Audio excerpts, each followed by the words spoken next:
Assalamu alaikum wa barakatuh. Welcome to a new video. In this video, I'm just going to be reacting to something that I heard Maulana Uthman say in this like craziest of interviews. But yeah, basically, I'm just going to give you guys a bit of a background.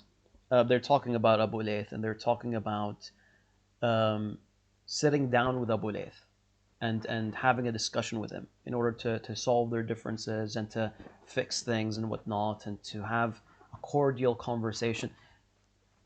Check out what he says and I'm going to comment. In the masajid, right? So on one occasion, and Maulana Abdul Halim, remember this, you had one of his cronies who's actually trying to soften me and Maulana Abdul Halim up.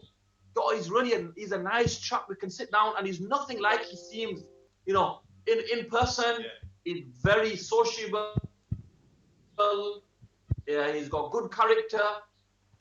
And I got out of the car and I told Maulana Abdul Halim. And this guy will be watching now, and I just want to make clear with him, we are not going to sit with this zindiq.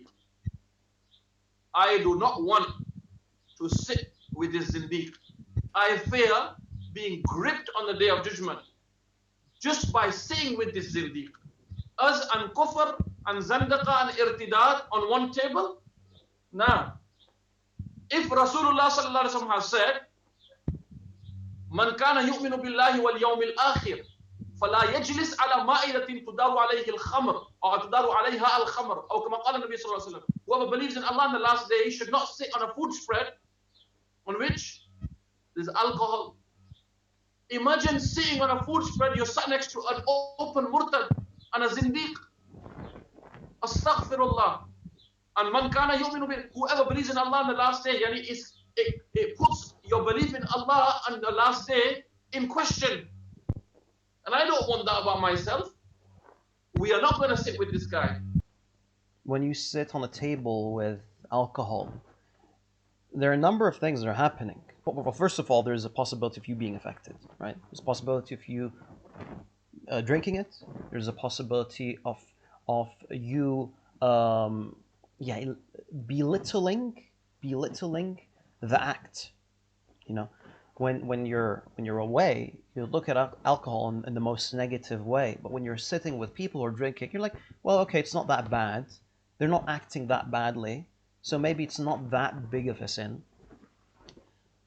And thirdly, what about the people that are looking at you?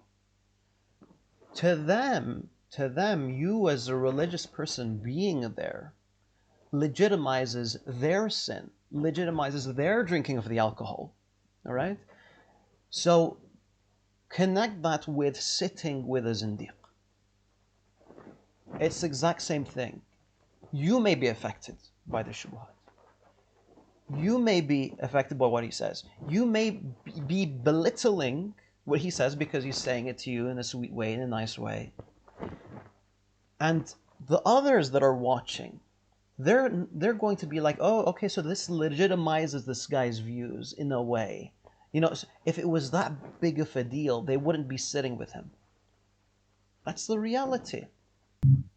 So those who maybe are silent about him, because possibly, I'm not accusing scholars. What I am saying is, my appeal to scholars is, for Allah, for the sake of Allah, whether you're on public platforms and you do it in the name of, I need to keep people happy and I'm in dawah, for Allah's sake, you're gonna go 6 foot under one day.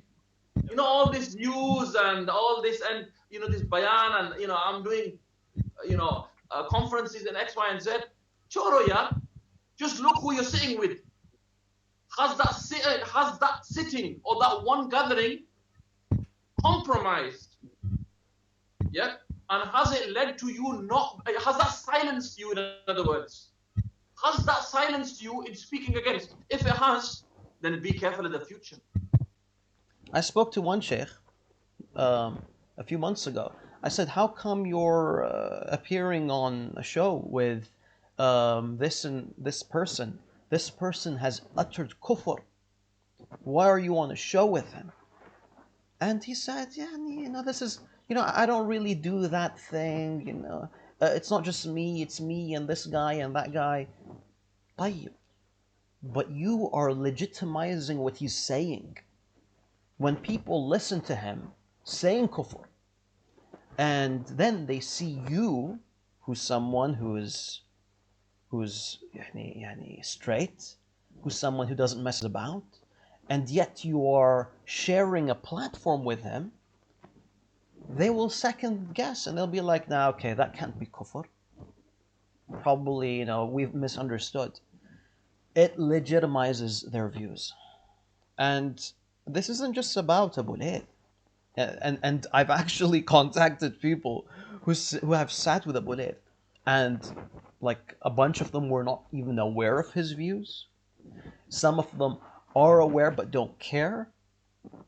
And and that's and I'm hoping most of them are in the former category, because anyone who sits down with Abu Layth gives him legitimacy. Of course, he will receive legitimacy from the Murtaddin community and the Islamophobic community, because he does have guests that are Islamophobes, and he does have guests from Murtaddin, from the Murtaddin. But I think we're talking about Muslimin. We're talking about people that represent Islam, and they're going on his show. Inshallah, they don't know what he's saying. Inshallah, they're not aware of the blasphemy that he spews. If you have been on a platform with them, it becomes harder to speak against them. When they cross the line, you won't be able to speak against them. You won't be able to condemn them. You won't be able to say anything, because you've already built that connection. Folks, and this is a message to the du'at. It's not a message to the awam. It's not a message to the average YouTube viewer, the average Muslim. La. This is to the du'at and to the mashayikh who are sitting next to people that spew kufr, and they just sit there silently. Hey, mashallah, take the good from him. Yakhi, the guy is spewing kufr, and you want to share a platform with him? This is, as Mawlana Uthman said, it's worse than sitting on a table that serves alcohol, because that's clear. La, people know that this is haram. Okay, but they don't know that this is kufr. They're not aware this is kufr. This is a shubha. I don't have much to say. This video is a very powerful video. Basically, they speak about the background of Abu Layth. They talk about some of the craziest fatwas you've ever heard from him, things that aren't even like on his channel or anything like that. They speak about his racism. They share evidence of him saying some grotesque racist comments and racist jokes, and it's an eye-opening interview. So I recommend checking it out. That's all I have time for on this one. Assalamu alaikum wa barakatuh. Right. Urinating on the spouse. Yeah. So urinating and defecating on the spouse, I remember that discussion very well. It was on our WhatsApp group, and I asked him point blank. I'm like, Naeem, are you advocating urinating and defecating on the spouse? And he's like, yes, the Maliki mazhab is different. And then he winks.